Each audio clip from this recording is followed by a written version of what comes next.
Lions mains आपको screen पे दिख रहा है। लायंस मेन्स का आपको यहाँ पे इमेज भी दिख रहा है, आप ये देख रहे हो, एक शैगी मशरूम टाइप सा दिखता है ये, राइट। तो शैगी मशरूम का कलर आपको व्हाइट दिख रहा है।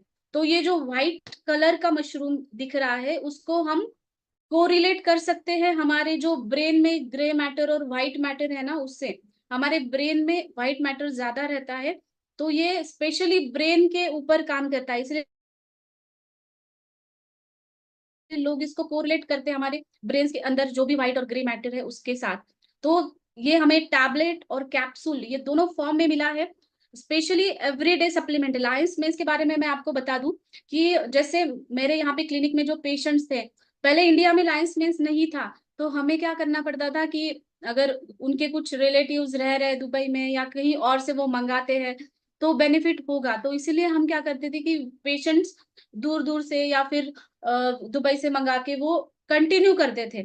लेकिन अभी हम इस बात के लिए मैं बहुत खुश हूँ कि लायंस मेंस और कॉर्डिसेप्स दोनों हमें अभी इंडिया में अवेलेबल है। जो जिनको भी हम प्रिस्क्राइब करते हैं, जिनको भी लेने की जरूरत है वो चीजें, क्योंकि एक एवरीडे सप्लीमेंट है, ये एक ब्रेन टॉनिक जैसा काम करता है, ब्रेन का फूड सप्लीमेंट है ये। जैसे कि हम कोई खेत में पानी देते हैं, फर्टिलाइजर डालते हैं, तब वो अच्छे से ग्रो करता है, वैसे लायंस मैन काम करता है हमारे ब्रेन को ग्रो करने में। तो वो कैसे काम करेगा मैं अभी आपको बताऊंगी, आप सब लोग सुनिए, क्योंकि जैसे नॉलेज आप लेंगे उस वही नॉलेज आप आगे सामने वालों को भी देंगे।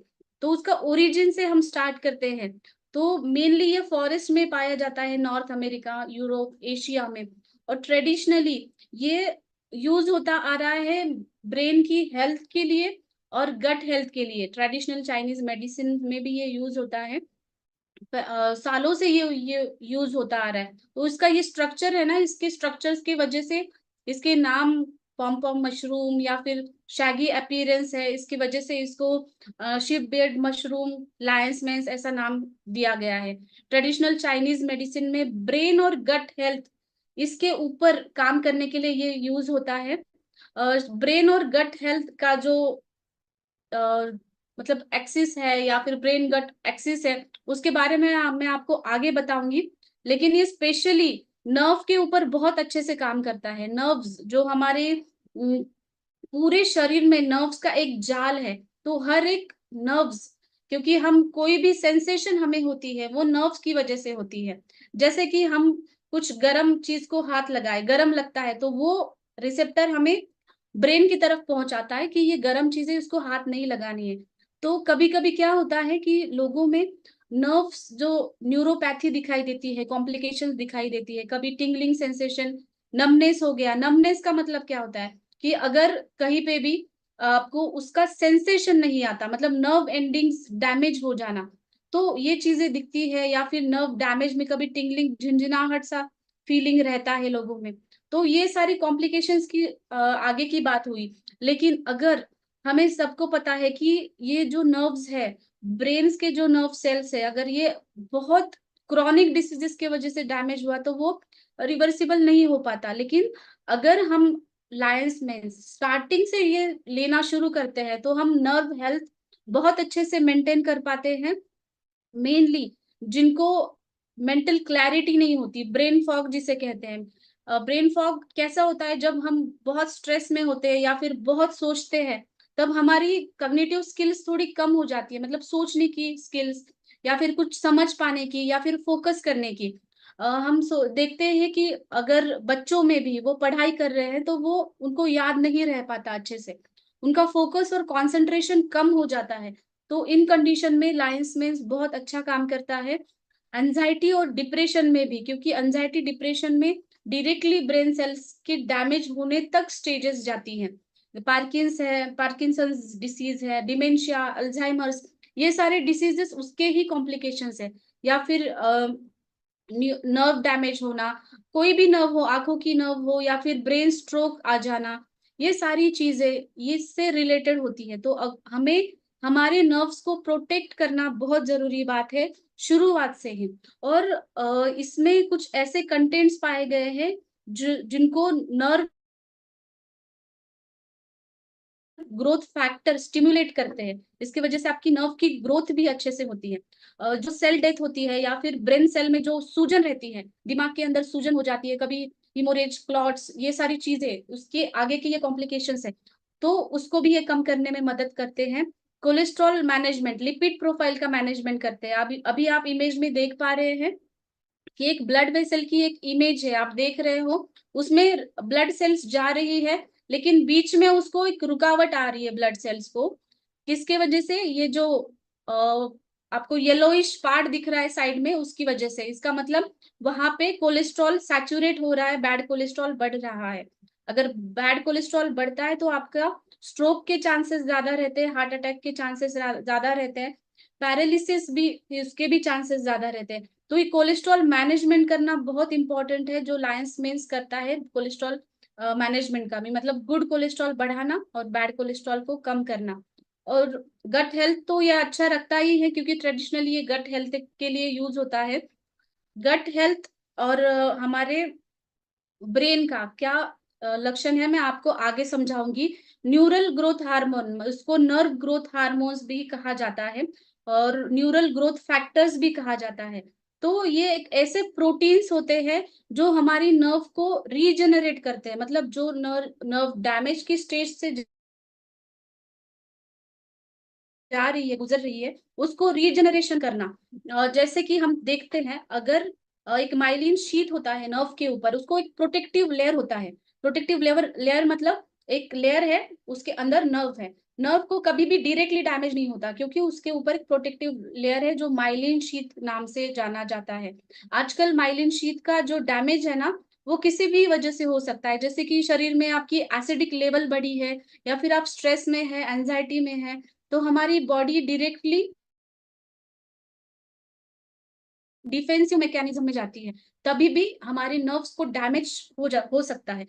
तो इस कंडीशन में नर्व डैमेज रोकना, मतलब वो जो माइलिन शीथ है, अगर वो डैमेज भी हो चुकी है, तो रीमाइलिनेशन, रीजनरेशन, नए बनाने का काम हमारा ये न्यूरल ग्रोथ फैक्टर, मतलब नर्व ग्रोथ फैक्टर या नर्व ग्रोथ हार्मोन ये करेगा, क्योंकि ये स्टिमुलेट लायंस मेंस में जो कंटेंट्स पाए जाते हैं, हेरिसिनोन्स और इरिनेसिन्स, ये बहुत इंपॉर्टेंट है। ये प्रमोट करते हैं new connections between brain and cells. तो न्यू कनेक्शंस कैसे होते हैं? अगर हमारे ब्रेन को या ब्रेन सेल को इंजुरी होती है, तो दो तरीके से हमारी रिकवरी होती है। एक तो पूरी की पूरी ब्रेन सेल हमारी नई बनेगी, या फिर जो भी ब्रेन सेल है जो इंजर्ड है, वो आसपास की हेल्दी सेल्स को ढूंढती है, और वो हेल्दी सेल्स को ढूंढ के एक नया कनेक्शन बनाती है, स्टिमुलस करके न्यूराइड्स या डेंड्रॉन्स बनाते हैं, तो नए कनेक्शन बनाती है। तो ये सेकेंड जो पार्ट है, जो सेकेंड रूट है, वो ज्यादा से ज्यादा होता है। अगर ब्रेन इंजुरी भी अगर हो रही है, ब्रेन सेल डैमेज भी हो रही है, तो एक नया न्यूरल कनेक्शन बन जाता है वहां पे। तो ये नया न्यूरल कनेक्शन बनना, ये हमारे न्यूरल ग्रोथ फैक्टर करते हैं, और उसमें जो पाए जाने वाले तत्व है वो करते हैं। तो मेन हमारा यही फोकस है कि आजकल सबको, सबकी लाइफस्टाइल स्ट्रेसफुल है, तो लायंस मेंस आप रेगुलर यूज करते हैं, तो नर्व्स के लिए आपको ये बहुत ही अच्छा इफेक्ट देगी। ठीक है। और ट्रेडिशनली ये एंटीऑक्सीडेंट करके भी पाया जाता है, इम्यूनिटी के लिए भी बहुत अच्छा है लायंस मेंस।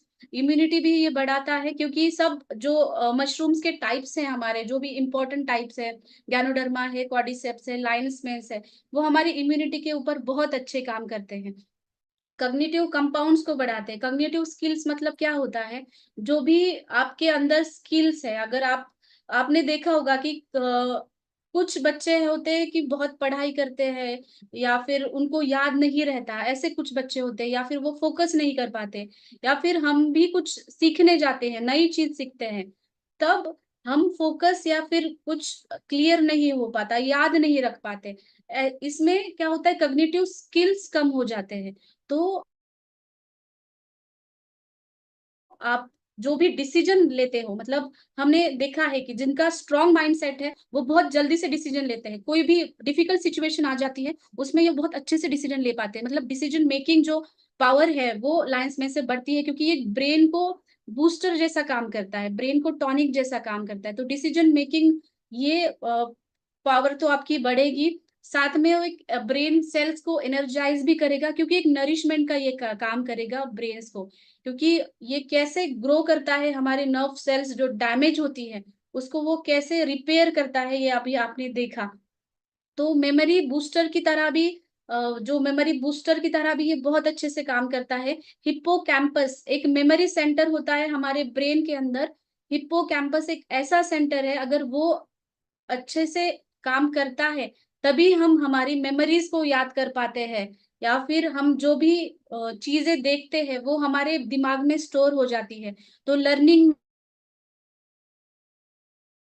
में है या फिर काम करने में हिप्पोकैम्पस अच्छे से काम करना बहुत इंपॉर्टेंट है। कभी-कभी अल्जाइमर्स या फिर डिमेंशिया या फिर पार्किंसन डिसीज में क्या होता है कि श्रिंकेज हो जाता है ब्रेन का। इसका मतलब उसका हिप्पोकैम्पस सेंटर जो है ना वो श्रिंक होने कम होने लगता है। इसी की वजह से उनको मेमोरी लॉस जैसी लक्षण दिखते हैं। कुछ याद नहीं रहता, याददाश्त कम होने लगती है। तो हिप्पोकैम्पस मेन हमारा एक मेमोरी सेंटर है, उसको रिवाइटलाइज करना, उसको एनर्जी देना और उसकी हेल्थ मेंटेन करना, ये लायंस मेंस बहुत अच्छा काम करता है। इसका मतलब है लायंस मेंस आपको generally daily as a nutritional supplement for brain, इसको ब्रेन फूड कहा जाता है, तो ये ब्रेन के लिए भी खाना बहुत जरूरी है। न्यूरोट्रांसमीटर जो जनरेट होती है, सिग्नल सपोर्ट न्यूरोट्रांसमीटर के बारे में मैं अभी आपको कहूंगी कि जनरली हमारा जो लार्ज इंटेस्टाइन है हमारे पेट के अंदर, तो लार्ज इंटेस्टाइन में सबसे ज्यादा न्यूरोट्रांसमीटर्स तैयार होते हैं। इसके वजह से अगर आपका पेट अच्छा है तभी आपका दिमाग भी अच्छे से चलता है, राइट। तो ये बहुत इंपॉर्टेंट है, न्यूरोट्रांसमीटर को ये रिलीज होने में मदद करता है। और गट हेल्थ भी बहुत अच्छे से रखता है। जो अल्सर्स होते हैं, जैसे स्टमक अल्सर की बात करें, स्टमक अल्सर में एच पाइलोराई एक बैक्टीरिया होता है, उसकी वजह से ये स्टमक अल्सर्स होते हैं और वहां पे इन्फेक्शन बढ़ते हैं, मतलब स्वेलिंग आना और हाइपर एसिडिटी होना या फिर पेट में जलन होना। जैसे स्टमक के नीचे आ जाता है हमारा स्मॉल इंटेस्टाइन, लार्ज इंटेस्टाइन, एक बार वहां पे इन्फेक्शन आ गया तो नीचे जाके लार्ज इंटेस्टाइन में या फिर स्मॉल इंटेस्टाइन में जाके भी अल्सर्स तैयार होते हैं। तो इसको इरिटेबल बॉवल सिंड्रोम में इसका परिणाम होता है। तो इरिटेबल बॉवल सिंड्रोम आपने भी देखा होगा, जिनको ज्यादा स्ट्रेस है या फिर जो ज्यादा ओवर थिंकर है, ऐसे लोगों में ये अल्सर्स के जो लक्षण है वो ज्यादा दिखाई देते हैं। तो ये H bacteria, H pylori bacteria के ऊपर भी बहुत अच्छे से काम करता है। एच पाइलोरी बैक्टीरिया जो हमारा म्यूकोजल लेयर होता है स्टमक के ऊपर का, उसको ये डैमेज करना शुरू कर देता है।